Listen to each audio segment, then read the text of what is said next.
Si Simon, nakakainis. Ay naku, sige. Simon, nag-aalaga. Si Day, nakakaloka. Nag-alaga siya ng ipis. Oo, ipis yung alaga niya.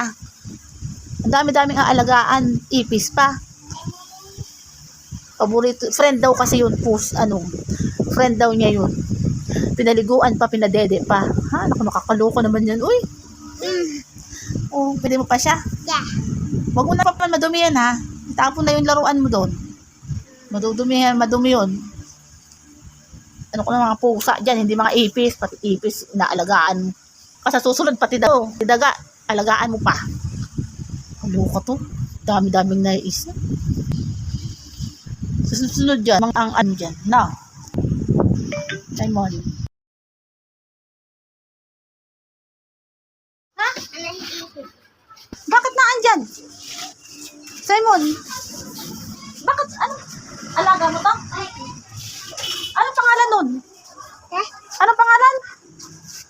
Ipis. Ipis! Simon, alaga ipis? Ang dumi yan.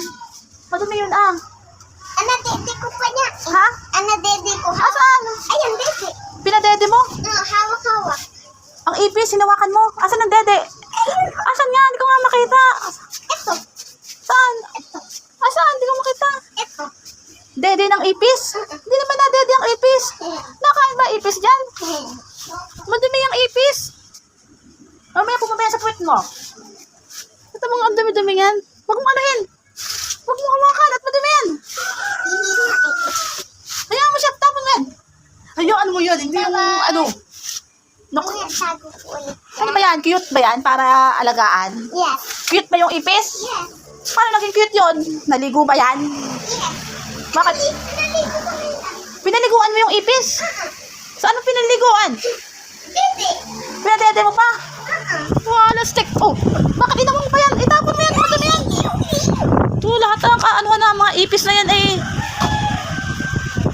Ang dumi-dumi yan. Alam mo madumi yan. Kahit mag-alaga ka na ng mga pusa. Huwag na yung mga ipis. Ano? Eh kasi nga, hinanap ka niya yung mama niya. Kaya umalis yung pusa. Hindi maghanap ka na ng pusa. Huwag na ipis. Dumi-dumi ng ipis na yan eh. Huwag kang hawak niyan, ha? Ha? May uod yan.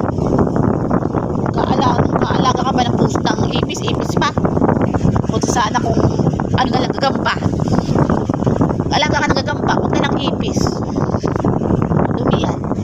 Paano ka ano yan, lahat madumi yun. Napunta sa mga ipis, sa mga CR, sa mga pupo.